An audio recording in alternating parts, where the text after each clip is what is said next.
Менин бүгүнкү ой толгоом кайнене келин тууралуу болмокчу. Бир эжени көргөм, мага аябай катуу таасир калтырган. Келинди бир оор кылмыш аткарып, колго түшүп, ошол үйдө жаза аткарып аткан туткундай мамиле кылат экен. Ар бир ишинде мен келинди эмне үчүн алганмын?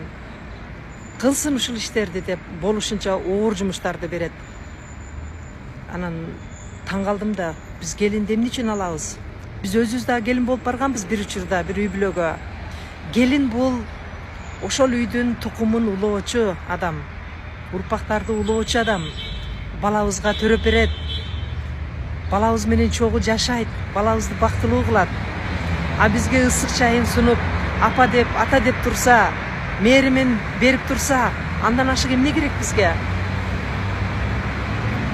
Ар бирибизде кыз бар, бала бар, туура мамиле жасап. Келиним эрте турбайт деп капа болбой эле коелучу, апалар. Ушул нерсени чоң маселеге айлантып албай, түшүнүү менен кабыл алсак болот. Себеби өзүбүз деле келин болгонбуз. 3-4 балалуу болсок деле эрте турган биз үчүн кыйынга турат эле. Себеби түнкү уйкуну балдар алат, күйөөң алат.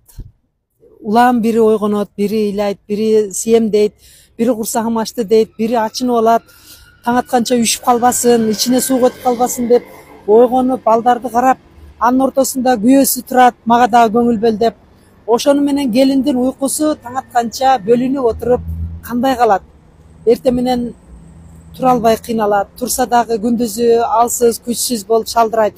Түнкү уйку нормада болмоюнча адам күндүзү күчтүү жүрө албайт. Түшүнүп коелу, эрте турбаса асман үзүлүп жерге түшпөйт. Эң башкысы балдарды багып, жакшы тарбия берип атабы?